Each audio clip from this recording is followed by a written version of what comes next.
Hi, and welcome to Finding Your Way Through Therapy. I am your host, Steve Bisson. I'm an author and mental health counselor. Are you curious about therapy? Do you feel there is a lot of mystery about therapy? Do you wonder what your therapist is doing and why? The goal of this podcast is to make therapy and psychology accessible to all by using real language and straight-to-the-point discussions. This podcast wants to remind you to take care of your mental health, just like you would your physical health. Therapy should not be intimidating. It should be a great way to better health. I will demystify what happens in counseling, discuss topics related to mental health, and discussions you can have with your therapist. I also want to introduce psychology in everyday life, as I feel most of our lives are enmeshed in psychology.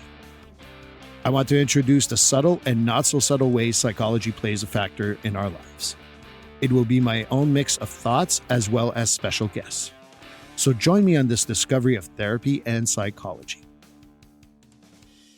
Hi, and welcome to episode 23 of Finding Your Way Through Therapy. If you haven't had a chance to listen to episode 22, please do so. It's really good. It talks about bereavement and grief, especially around the holidays. I share a lot of my personal stories in there, and I hope that you find them helpful for you. But episode 23 is going to be equally exciting for me, although, it seems strange to talk about trauma and say that you're excited. But I'm talking to a friend of mine, Blythe Landry. She has written a book called Trauma Intelligence. She is a dually licensed LCSW, or Master's in Social Work, as well as a Master's in Education, has been working 20 plus years helping clients recover from trauma, grief, and addiction. She does a lot of one-on-one. She does corporate events. She also has a lot of workshops that she likes to do and has been in different organizations across that time frame. I actually worked with her on one of those organizations, and that's how we met, and we've been friends ever since.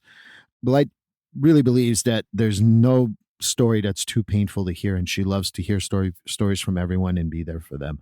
She has an amazing story she's shared with me personally. I hope the interview comes around to a lot of these personal stories that we have had over the course of many years, but more importantly, she has an amazing book. I'm just about done with it, and just a great book. And obviously that's going to probably come up. So I hope you enjoyed the interview, and here it is. Well, hi, and welcome to Finding Your Way Through Therapy. Today, I have someone that I've known for over 6 years. I did the math right before we started this interview. And yet I think I've met her once face to face. And I can't tell you how much this is a person that I absolutely love for so many reasons other than a therapist. She's just a great person, a great friend. Truly appreciate her. But she just released a book, Trauma Intelligence. I'm almost done. I got to be honest. I didn't finish it. I got a couple of chapters left, but I read most of it. And it's an amazing book, and it's from an amazing person. So I want to welcome Blythe Landry to the show. That is so wonderful and kind, Steve. Thank you so much for those words and for having me and for reading the book and just including me in this. Yes, we met 6 years ago through a mutual therapy group, and I've always just felt the same way about you, admired you, seen you to be such a compassionate, but also smart and really invested human being in your clients, in the therapy community at large. So really excited to be here. Thank you so much. Well, let's start off, because I could talk on and on about how we worked as experts on the team and how we really connected, yes, me and you. Between your trauma intelligence and the trauma work that I've done with substance abuse, also you have that experience. It's like we're two peas in a pod. Is that the expression? Yes, peas in a pod. Yes. But I know you obviously, but maybe my audience doesn't know who you are. So maybe you can introduce yourself and tell me more about yourself. Sure. So, I'm Blythe, obviously. I have been a therapist and coach for 20 years. I, primarily work with people who are coping with trauma, grief, and addictions, right? And I've helped people internationally for a very long time. I also do corporate coaching on the issue of trauma intelligence and have worked with a Fortune 5 company. I've worked with nonprofits, and that's a real passion of mine too, bringing this idea of the fact that we have mental challenges, mental health challenges, emotional challenges, and trauma challenges all over the world, especially now. And how can I respond to it as a professional one-to-one working with clients, but also how can I help other people who are not professionals be more impactful in a world where everyone around them is suffering, right? Absolutely. And I think that that's what I love your passion. And that's why, like I started my work. I decided to be a therapist because I lost my best friend when I was 12. And Hmm. this is the 80s, so it's like suck it up, buttercup, go to the next football game, go to school, just live it. And nothing wrong. That's just how it happens when you grow up, right? In the 80s. But obviously now I never want anyone to be alone. That's why I do a lot of the trauma, the grief, and the addiction like you do. But we develop our love for our work in different ways. How did you develop your love for work? I mean, you just don't wake up one day and go, I'll be a trauma specialist. Thank you. So how does that work for you? Yeah, it's a two-part thing. I think even as a child, I was so focused on compassion or empathy, if you will, for people who I would deem were suffering, right? Like my mom used to tell me at a very young age, like, you're soft hearted, you're going to need to toughen up because life's going to be difficult for you if you're seeing those things in other people and wanting to help. However, I think that was sort of an early foray into the fact that that was something that I was drawn to. And doing it in a professional way is actually a way to make a difference for people who are actually seeking that difference, right? I also have, had my own traumas, my own losses. I've been sober for 15 and a half years. That was a challenge in my life. I come from a family of very struggling alcoholics, and just in terms of inspiration. In terms of your other question too, Steve, though, that how did trauma come up? It wasn't it was one of those things where your career leads from one thing to another thing to another thing. When I first got my second master's degree in social work, I was initially working with people with severe and chronic mental illness. And that led to something else, which then led to something else. And it led to me working at a university as well as working at a place that helped loved ones of people who had completed suicide. And then that got me into the grief part and the trauma part. And then it just kept building from there. And I've always said, like, for me, and this as a therapist, a lot of professionals turn away from people who are the most suffering. And there's nothing wrong with that choice. I mean, a lot of therapists prefer to work with people who are just dealing with life situational issues, right? For me, I'm most driven by those darker spaces because I see transformation in people, exponential transformation. And I think that that's what really makes sense to me is that when we see that change in people, it's just an amazing type of work. I mean, I did an interview that aired a couple of weeks ago in regards to crisis work. And I worked on a crisis team for 15 years, and you see a lot of grief, you see a lot of trauma, you see a lot of that stuff. And one of the things I mentioned there, and I'll mention here again, there's nothing as a therapist, for me anyway, that if you can relieve even this, just a little bit of that pain, but just relieving that pain, that suffering, just for half a second, sometimes can be the most liberating thing for our clients. Absolutely. And for us as well, right? It keeps us going as professionals. In terms of just inspiration, though, for the book, my sister unexpectedly died in August of 2020. And a friend of mine suggested that I just consider writing. And I've always been a writer, and I've always, been told, oh, write a book, write a book. So I started writing, and it turned into this. And you haven't gotten to the end of the book, but the book actually ended with one of my best friends dying this May. And she had the difference between the way that she passed away, which my sister just suddenly died. I mean, there were some symptoms that she was ill, but not that she was about to just die. And my friend had cancer for a long time. And my sister was only 62 and my friend was 52. So they were bookends, so to speak, on the writing of the book. And the inspiration for that is not just, for myself to get the written word down, but also to impart things that they are not going to be able to experience in this life because their time was cut short.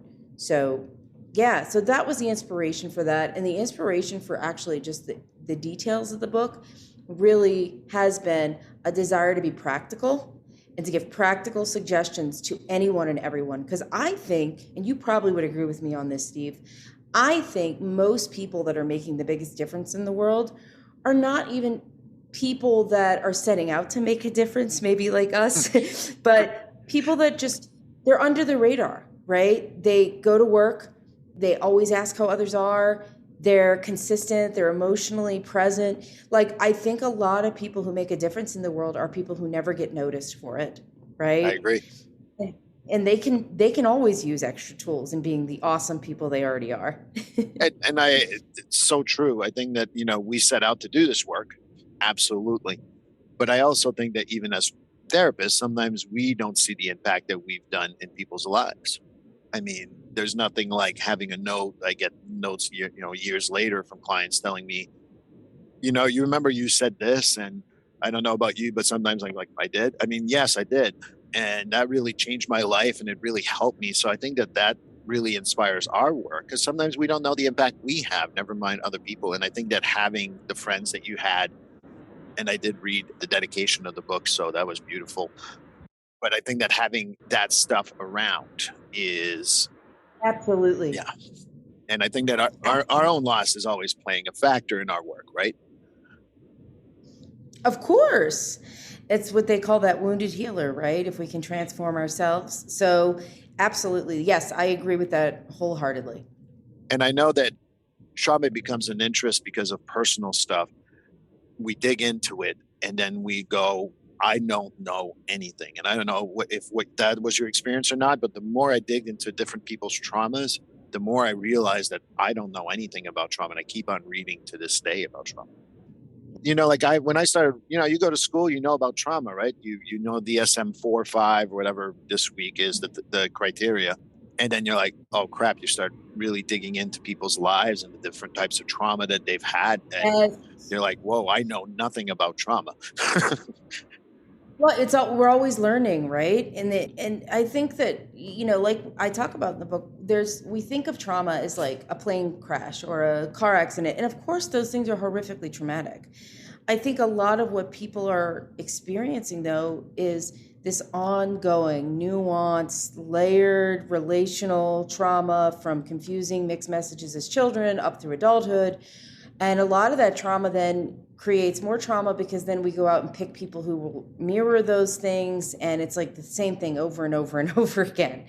And so I think it's true. There's always something new that maybe that we haven't heard of yet, or it couldn't have even occurred to us. I'm sure that's happened to you in your career too. Like things you couldn't have predicted you would hear. You're just like, whoa, that's one that really kind of knocked me off my course. I didn't see that coming. So there's always new things, and then there's the religious stuff, and then there's neglect, and then there's just financial stuff. I don't think any book or anything could ever like include every type of trauma even remotely possible to think of, And I think maybe I'm not remembering right. I go back to Nora Voss book on the original trauma, which is the loss of our relationship with our mother, and how that also affects us. So that's how trauma can start. And it's not necessarily a negative trauma, but that loss, we're always looking for that attachment. And I think that trauma is so complex, never mind if you start going into the neurological value of what trauma does to our brain. Right. It completely changes and from the inside out, from the brain on out, right? It's insane to think about. Yeah, it starts, and even people with like what we think have no issues at all, right? Trauma is relative too. It's Absolutely. relative. I mean, and that's one of the things I think that's really important if you want to be a safe person is just because someone seems to have things that maybe someone else didn't have that may have seemed to have it worse, it doesn't seem their pain is still real for them. I always say focus on the feeling more than the story. If someone is suffering about something and that's hurtful to them, then it's valuable to be there for them. And it's just meeting them where they're at. And I think that that's the stuff that I remember about trauma so much. I remember that losing a pet, an animal, a cat, dog. I saw your dog earlier. When you lose those animals, I think a lot of people are like, oh, well, it's just an animal. No, it's just not just an animal. And that could be a traumatic event for you. Traumatic event doesn't have to be, and hopefully we don't trigger anyone, but it doesn't have to be 9/11. It doesn't have to be a pandemic. It doesn't have to be a giant event like that. It could be something like losing a pet. It could be losing your ability to connect with someone because they move somewhere, they're gone for a year, or you lose a partner that you really trusted. I mean, to me, when you think about trauma, I talked about it in my last podcast, in the episode right before you. Trauma is individual. We cannot judge where the trauma comes from. No, we absolutely can. And when you bring up pets, like for a lot of us, pets are our children. Pets symbolize unconditional love. They symbolize something we're responsible for, that we often have longer relationships with than some people. They're with us all the time. And, the grief recovery method, I'm a certified grief recovery method specialist. It's a great grief recovery program. And one of the things they define grief as the normal and natural reaction to loss, but they also define it as the normal and natural, the normal and natural conflicting feelings that develop out of any change in familiar pattern of behavior. So that covers everything. Like even if you have a friendship with someone and suddenly the dynamic of that relationship changes and you don't Right. understand why, that's traumatic for you, right? It's a loss. If your whole team gets reorganized at work and you had an amazing boss and they leave, you still have a job. Some would argue, well, you still have a job, you make a lot of money, whatever that is. However, your whole life is different. What you can expect is different. So trauma is relative. And some people, then you look at the spiritual question of other people have 5 or 6 family members die in a year. I mean, it's like, why that for some people and other people no? I don't know the answer. And I think it's also, I'm just going to share that not going home for about 20 months to see my family because of the pandemic, Oh, my mom being alone, I'm an only child. And then, the time I go up is because my uncle passes away, which recently happened. I mean, there's this loss of not being there. Then you go there. There's another kind of loss, a lot of trauma that might go with that. How do you recommend people deal with those difficulties on a daily basis? Because they do happen, I think. And sometimes we feel, I remember working with someone who said to me, it's silly. It's nothing. No, other people are going through that. And I always kind of remind people like, there is, Afghani refugee trauma, and then there's our trauma, and there's not one that's more valid than the other. Do you use that type of thought process with them, or do you talk as similar? yeah, I think that, I think it goes back to what we were saying before. It's like, just because something is worse doesn't mean that what your experience isn't the worst for you. That feeling of not being able to go back to Canada to see your family, feeling trapped in a different country, that had to be horrific for you. And also, the only time you can go back is when you lose your favorite uncle, like you were telling me before. Also, I think what you're talking about, like seeing your mom, like when you're not with her, right? You can put that image out of your mind, so to speak, but being back in that space and seeing maybe that she is alone, that she is isolated, maybe she's declining somewhat, that's now in your mind. That's a trauma. The trauma of lost time. So I would say that the suggestion is, if you're someone out there who has someone in your life who's going through something similar to what Steve's doing, to validate that, to be realistically acknowledge that that is painful. I don't think most of us take the time to think about, like I said earlier, those nuanced things that are very difficult. Seeing someone we never get to see, and now we have that image lodged in our brain of them being alone, suffering. Probably months pass, you can put it out of your brain again, but it still doesn't ever go away that you are concerned for someone, especially as an only child, Steve, especially as an only child. I think it's hard for any kid, frankly. I know it's particularly hard when you're an only child and you feel responsible. And sometimes you have children, and you talk about it in your book, and we're going to get to that, and that are parentified and feel that need to be there for their parent and all the trauma that goes with that. But just a reminder, we're listening to Finding Your Way Through Therapy. And with Blythe, we're talking about her book, Trauma Intelligence, and we're going to talk about it a lot more because we've known each other way too long to just keep it about that. One of the things I'm going to talk about is in your book that I really like is you talked about 5 types of trauma, and the catastrophic trauma, childhood trauma, ambiguous trauma, workplace trauma, and communal and collective trauma. Is that something that you kind of like with experience came up with, or is it how did that come about? Absolutely. It's, first of all, those are 5. Yeah, those are 5 major categories of trauma that I feel are very, very pronounced in the people I work with, in the companies I've trained. And I will say at the end of the book, there's 5 other types of trauma that I mention, and that there's going to be no list of traumatic events or traumas that can encompass everything, right? But if you think about, we work the majority of our lives. There's so much stuff that happens at work. We have most of what informs our reactions to adult circumstances is that childhood trauma, right? That then builds a foundation of vulnerability, right? Then we've got The ambiguous trauma, which I think is one of the most important and least talked about, is the constant pain of having something happen in your life that is unresolvable, that keeps on quote unquote giving in a painful way. And ambiguous trauma, I think, is one where people get the least support in the longest term period. Catastrophic trauma is what we think of when we think of like things like September 11th, and like we were talking about before. Communal trauma, pandemic is a perfect example, right? The thing is with these variations, I think they cover most types of trauma. I think a lot of things that people wouldn't think about with workplace trauma is that, yes, frontline workers and things like that, of course, veterans, there's workplace trauma, but a lot of workplace trauma happens with abusers at the office. Absolutely, I agree. And so that I think was important to add, because I've had way too many clients and personal experiences and friends with things like that at the office that people don't identify as traumatic events, right? Right.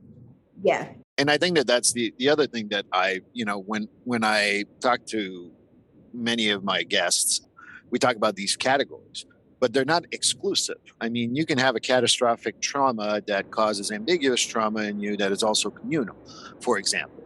And I think that it's important to remember that, identifying to one, it's not necessarily just one. It typically is more than one. And kind of like addressing those layers is very important. Absolutely. Absolutely. And the other thing that's important is that one can also fit into more than one category. Like childhood trauma of living with, alcoholism in a parent where the person doesn't get help and it's consistently, they're nice, they're Jekyll and Hyde, they're nice, they're mean, that is also an ambiguous trauma. Right. Absolutely. But it's also a childhood trauma. Or the communal trauma of the pandemic is also an ambiguous trauma. I mean, we don't know when it's going to end. We don't know. Every state is different. We don't know who's going to get sick next. We don't know when we can get our elective surgeries. We don't know when we'll get things. And then there's all these other things like lack of resources, lack of materials, like we're having access to as a byproduct of this. So, there's just one thing leads to another thing leads to another thing. So, yeah, I think the importance of this just really that I want to get across is just that it really anyone can make a difference. You don't have to be a therapist to make a difference. And I think that that's what I love the most about your book. This is not a therapist. I don't know the right word. It's not directed towards therapy. I should also mention that as I read it, I recommend it to all therapists. But what I love about it is that, most of my clients ask me, what's a good book about trauma? I said, well, there's a Bible called The Body Keeps the Score that, most of us who work in trauma love that book. It's freaking dry if you're day to day, that's not your job, that's not what you deal with. It's academic. Yeah, and it's brilliant. I mean, obviously it's famous for a reason. And it's revolutionary and it's scientific, right? Scientific revolutionary is not what 99.9% of humanity relates to. 99.9% of humanity is a single mom with 3 jobs, blue collar worker who, is just coming home. The ability to work on one's mental health is a luxury. Absolutely. It is absolute privileged luxury. So most people don't have the time, the resources, the access, but everybody can get a copy of a book or a Kindle for $8.95, and just go, oh, this is something, okay, let me try this, or let me ask someone to do this. I also think it's important to me that it's a tool that gets the conversation going. You and I are both overeducated. I have all these degrees. I have all these extra certifications. That doesn't matter to me as much as it matters that I'm helpful. 100%. I'd rather be helpful than smart. And that's what I want to impart here. So I'm glad it seems like that according to your experience, I've successfully done that. So you've absolutely done it, but there's still a couple of chapters left, so I'll keep you posted. I'm just kidding, of course. You go downhill from here, Steve. No pressure. No. But I think that that's absolutely a good point. One of the things that I feel also our connection is all about is that we have all these overeducated things on our wall, and that I have too. But I always try to relate one-on-one with people. And while there is a power differential in our work that we absolutely need to recognize, in my book, I also try the best compliments I get is, you treated me like an equal. Well, you kind of are my equal. in different roles here, but we're equals. And I think that that's what you bring to that book, and not only as a person, obviously, but that book brings that too. I'm so glad. I'm so glad it's a useful tool. That's all that I want it to be. You know, a useful tool for anyone and everyone. And I'd love to see it get into like school districts and, you know, nonprofit organizations and organizations as a reference guide. Like businesses need to be implementing this. You know, places like institutions of education, mental health facilities, all these people, we're very good as professionals at helping other people, but we're not always good at recognizing how our own trauma may be impacting how we treat others. Some of us who are in helping professions actually like forget to look at ourselves, right? Right. And those behaviors that are unaddressed, you know, I was sort of horrified when I was in grad school for social work and education too. And then also when I worked as the head of admissions for a graduate school of social work, how few people who go to school to be therapists are in therapy. And I don't know if this is not the case in Canada or not, you'll have to tell me, but in the United States, there is no requirement that you go to therapy to be a therapist, which is sort of horrifying. And I think that that's a pushback from the years and years ago from psychoanalytic therapy, where you had to go three times. You know, I'm not defending it. I'm noting it because I think that even I had that mentality when I first read psychoanalytic stuff and have to be on the couch three times a week, an hour at a time. And, you know, that was kind of like, so like, I don't know if exposing is the right word, but I guess I'm going to use exposing and daunting. So I think that, you know, that pushback led to a lot of therapists. I'm like, no, I'm the helper. I don't need therapy. And I thought like that at one point in my career, and I'm not going to pretend I didn't. You know, I would say that that's changed over the last 15 to 20 years. But I also think that I personally think that you're right, that it's a luxury, but I will go to my grave saying that just like we get a physical every year, we should go see a mental health counselor just to check in once a year. And if you need more help, you get more help. And if you don't need it, hey, check in a year. I think it's essential. That's a great idea. Yeah. So that's a great idea. It's one of those things that I really like about your book too, because what you do is that at the end of every chapter, you have a call to action. I was wondering if that was like done instinctively, or was it just like planned that way, or how was that? Everything was done instinctively. I mean, obviously it's a culmination of all my life of experience, right? The way that I work though is based on intellect and intuition, a sort of combination of that, right? And as I, it's kind of like what I was saying about my career, as I did one thing, it led to another thing, it led to another thing. So the call to action was an instinctive thing. I just did it from the beginning, and then I kept adding it in throughout the end. So I want it to be practical. I think I'm also equal parts woo-woo and practical. That's sort of my personality. Like I can be up in the ethers and touchy-feely, but I'm also extremely pragmatic. So I think it's a combo of both. This is the other thing too, that feeling like we talk to a mirror sometimes when we talk to each other. My favorite description one of my clients does is that my woo-woo Buddhist straight to the point therapist. And I'm like, yeah, that pretty much is who I am. And I think that it's okay to be woo-woo and be a therapist and be a human and be everything that we do. And I think that when I read your book, I was looking at the call to actions and I was like, that's perfect, because I think that after you read all that, you might have a lot to kind of like process even in your own thoughts. And again, more for like, I recommend therapists and anyone to read that book, but I think that it helps those who may not know how to do the process of therapy, or it's scary or what have you. Absolutely. Yeah. It's accessible, which a lot of mental health stuff is not accessible. So, and I think that that's why, you know, one of the things that I was thinking about when I was reading those call to actions is some of it, like for me, would be like, you know, you mentioned it all the time. If you don't feel comfortable, put it aside and don't go back. Don't, you go back when you're ready. One of the things we're really good when we have trauma is to avoid. I don't know about you, but my experience with trauma is that people are very good at avoiding those trauma responses and all that. So how do we know we're ready to go back to working on the call to action? I think that, you know, you have to be in a place or get to a place, whether with professional help or whatever you're doing to work on yourself, that you know that you're safe to manage feelings, right? One of the things that happens when we have a lot of childhood trauma specifically is that we don't trust ourselves to manage emotions, right? So If you're in a place where you feel out of control with your emotions, then it's time to take a pause. Talk to your therapist, talk to a safe friend. It's not intended to be therapy. It's intended to be supportive information. So one of the signs that we're moving forward in life in general is that we can manage our feelings and feel like they're not too large. Because when you're a little kid and you have bad things happen, you can't manage your emotions. And if you're reading it and it comes up that you panic, then it might be a sign that you're not ready and that you need to get some outside help, professional help.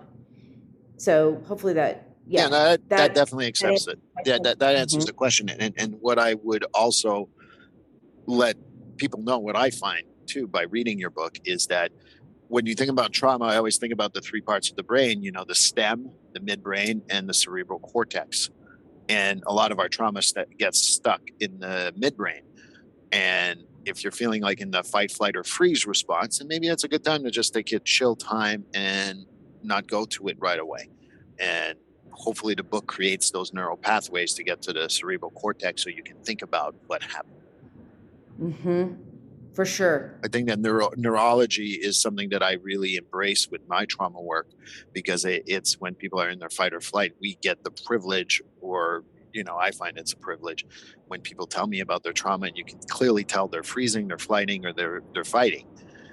Yes. And if you've read anything about it, it is a privilege. I think it's the greatest privilege that someone will expose that aspect of themselves to you, and to feel like you're astute in navigating that or communicating in a way that helps someone feel safe in that moment, right? And I think too, one of the things that's really intriguing to me is this fourth trauma response that is now being talked about, which is a fight, flight, freeze, and if nothing else works, we fawn. And I think a lot of us who grew up with trauma are people pleasers and, seek validation to make sure that we're safe. And so I think once it's sad to think about in a way that you've had to go through fight, flight, and freeze, and none of those work. So you had to go into whatever you could do to survive. Yeah. And I can't wait for more research on fawn, because I think that is absolutely the next step.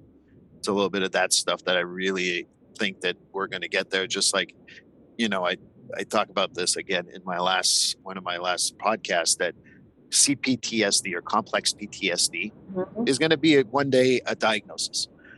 I'm a big fan, though, that let's look at the studies first. And I know that people are like, well, why are you waiting? I'm like, well, no, it probably exists. I'm not denying the existence of it, but I'm also waiting that we can't throw these things until we have more research on it. I think that's true. I think that we can take what we have, use it. I mean, it makes sense to me that fawning. I know everyone I know that has trauma to some extent struggles with people pleasing. However, yes, I hear you on wanting more research and more validity to those things, for sure. The people pleasing is absolutely part of it. And, again, a reminder, we're listening to Finding Your Way Through Therapy. Sitting here with Blythe, I'm Steve Bisson. Reading your book also brought, one of the chapters that I read, and I got to tell you, I felt so seen by this part of your book, is the one about self-sabotage, when we're people pleasers and everything else. Is that, again, something that you've seen a lot? Is that something that you talk about a lot? Is it something that how did that come up? Absolutely. It's my own personal experience with being, sort of that parentified child and having that experience. And also, everything in the book, including that chapter, is from conversations and years of working with people who have had similar experiences, I think the other thing about that chapter on self-sabotage or childhood trauma and being an adult as a child is that the thing I like about that story that I think is important is that even the parent wasn't intending harm, but created harm. And it was her own self-sabotage that created the harm for her son, that then created the harm for other people in his life. So I think that was an important thing, to impart that, yes, a lot of things that happen are from people who are horrible monsters that do things to children that are unthinkable. Most things that happen are not with a person waking up and being like, I want to damage my kids. I just don't think that's typical. But a lot of damage can be done if we're not examining ourselves. So yeah, that came from personal experience. It came from professional experience. It came from hearing these things over and over. It came from being in recovery for a really long time. It came from, all those experiences. A lot of what happens in childhood and in hurts and in wounds happens because one generation doesn't heal it. They don't have resources to heal it. They dump it on the next generation who then tries to deal with it a little better. I always think there's like one person in every family who's really on a mission to change. I've seen it over and over and over again. And that in that story in the book, the sister was on a mission to change. Yes. You know, and if you read the book, you'll understand she got out and then nobody knew what to do with her because she got out. So, and I'm glad it made you feel seen. I mean, I'm sorry it made you feel seen because it means you've experienced some painful things, but being seen through our pain is a valuable experience. And the reason why it was so important for me to talk about it today is that I want to show also the human side of a therapist, the human side of it's okay to be seen around that stuff. I don't have a problem with that at all, personally. You know, one of the things that I talk about, you talk about generational trauma, which happens from generation to generation. One of the things that I always kind of make a point to say to my clients who do a lot of process of trauma, whether it's through regular therapy and or I do eye movement desensitization and reprocessing or EMDR, is to say that congratulations, you're breaking a cycle. And I think that it's important to show how much of an achievement that truly is. It's a huge achievement. And if I don't have children, I know you do. If you're breaking a cycle, your children are then getting a cycle that is broken in a good way, not a brokenness, Yeah. you know, and they get something else, you know. And I think as a parent, I'm not a parent, like I said, but I wonder if you'll agree with this. The best thing you can do as a parent is just apologize when you were wrong. I really think that goes so far just in terms of trauma. Most trauma is as bad as it is because no one ever acknowledged it. Right. As reality. And so the loss of reality testing is there. So I think, you know, of course, again, I have no basis for saying this, but as a professional who listens to people all the time who have dealt with childhood trauma. So you have a basis, just for the record. Yeah, but for the to say to someone, I was wrong, it was me, it wasn't you, can like change the course of your child's entire future.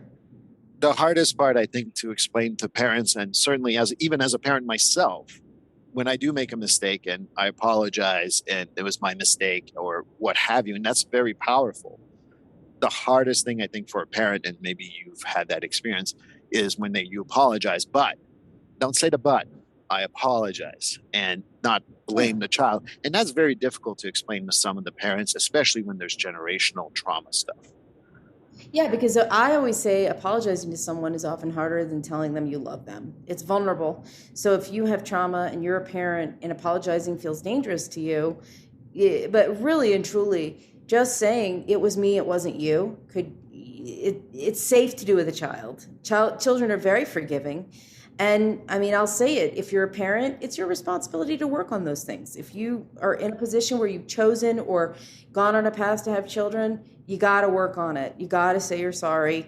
And there's a difference between saying, I'm sorry I did that, and apologizing for everything you do, right? That's the trauma response. So I think crossing that line to parentifying the child, by the way, but go ahead. Yeah, I think I think it's probably, it's the most difficult thing that anyone could ever do is be a parent. I don't think you can win no matter how amazing you are. However, I do think if you can just acknowledge a few things that are hurtful when you blow up or when you make a mistake, it also teaches the child how to take responsibility for their behavior.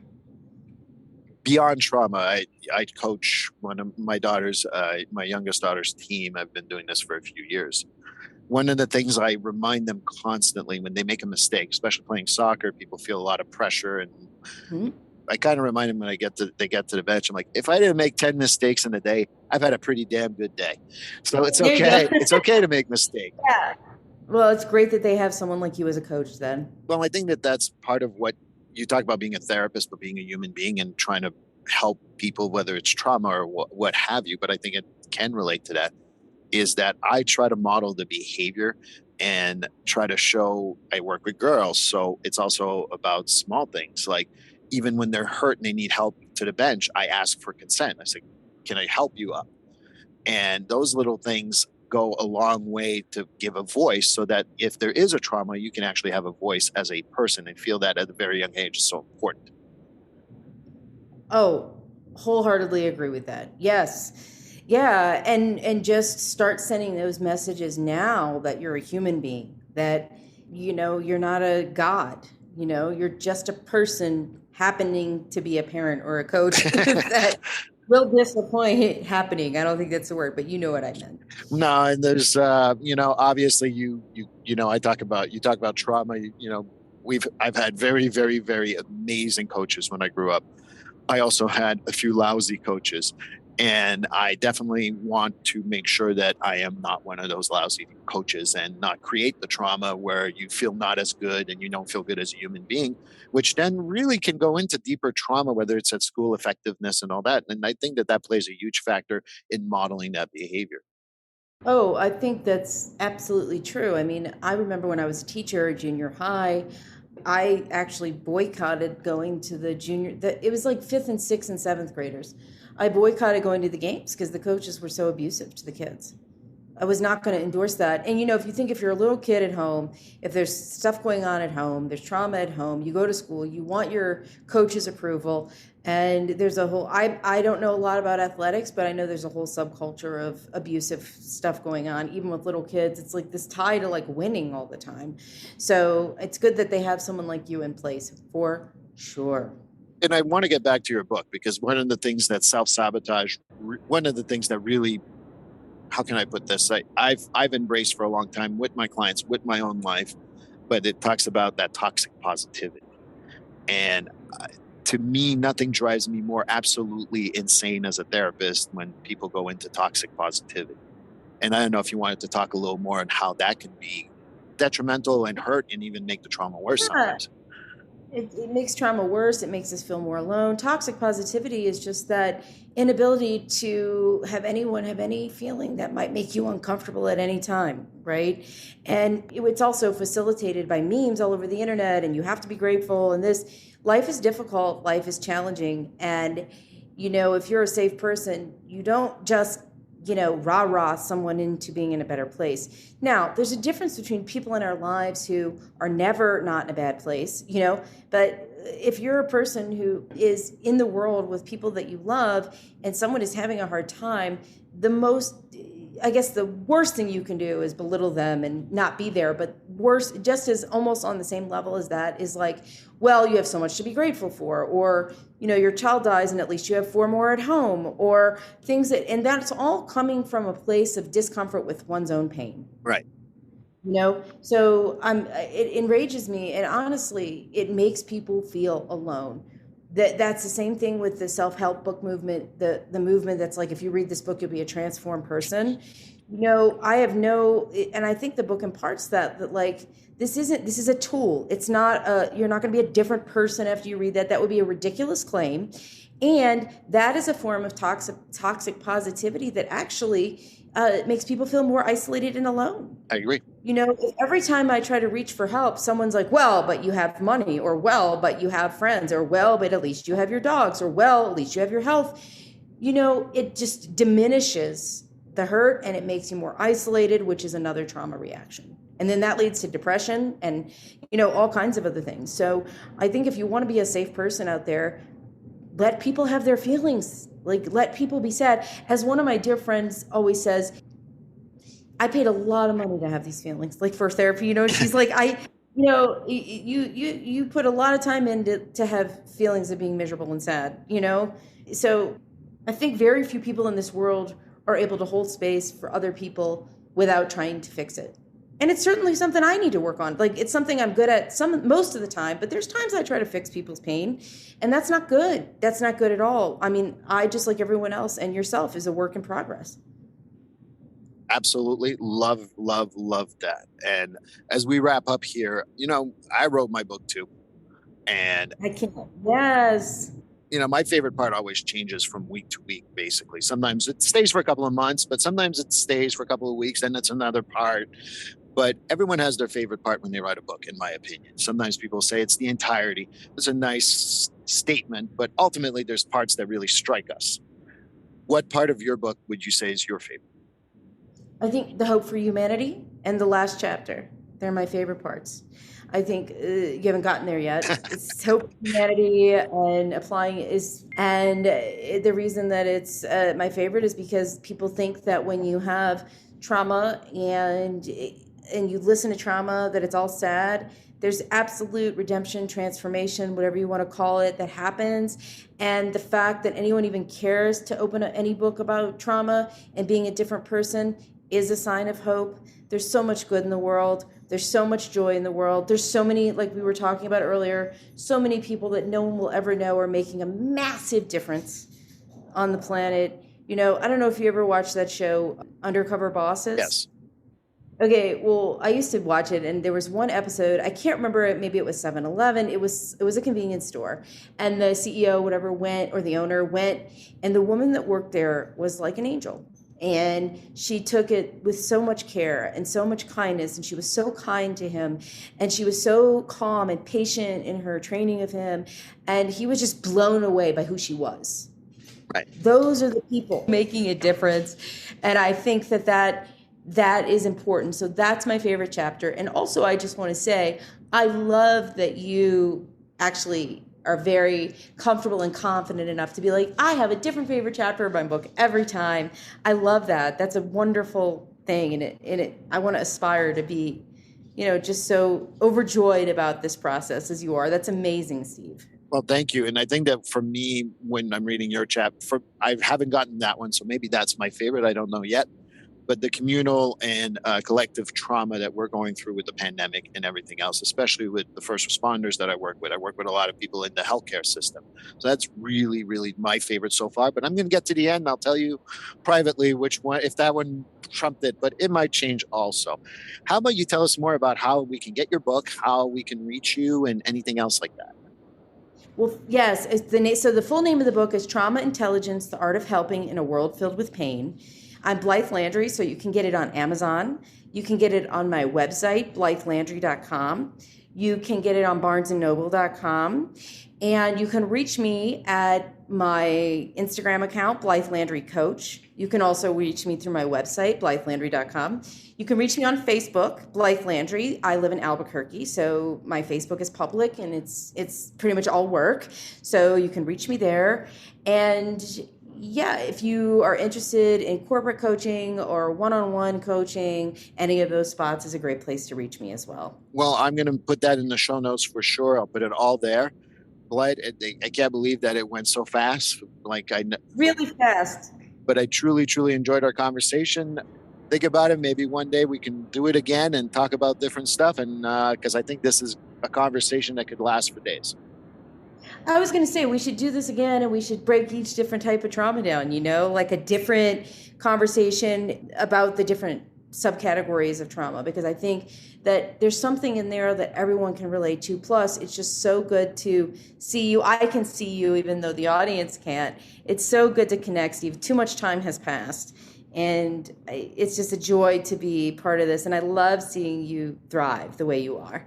I've watched your career do the same thing, so thank you. But I see the same thing, and I love you. I can't tell you how much I enjoy following you, responding to you. And remember, when I'm in Canada, I always try to find a little something to send to you because I know. I love my Canada gifts. It's amazing. I can't wait for the next one. You better get up there again for a good reason, not for a loss. I'm hoping to be there sooner rather than later. And you're right. I don't want it to be that. When we work about something this hard about trauma, it's a hard conversation. I can't thank you enough for putting it out there, working with me on that. And hopefully, not only will people pick up something from this podcast, more importantly, to go pick up your book. Again, I would not recommend something that I don't believe in. Most people know that about me. Amazing book, absolutely reachable. And thank you so much for your time. Thanks so much, Steve. I'll see you soon. Talk to you soon. Well, this concludes episode 23 of Finding Your Way Through Therapy. Thank you so much, Blythe Landry. That was an amazing conversation. I got to tell you, I was like listening to the interview again and just smiling and thinking about all the stuff that we could have gone to and discussed even more. And her book is, I'm not saying this because she's my friend. I truly believe that this is a book that is very reachable to so many people. It is not only for professionals. It is for people who may have their own questions about trauma intelligence.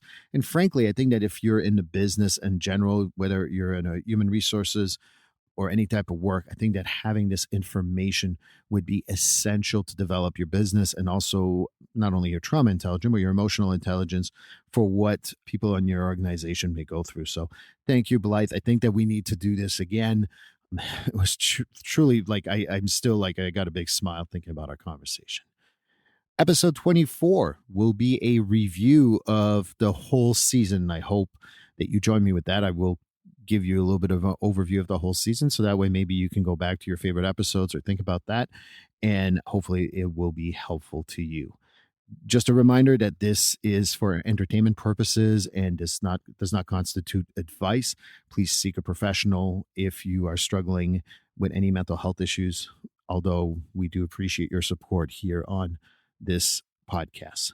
Finally, just like and subscribe and even do a review for my podcast on any of your favorite platforms. Always appreciated.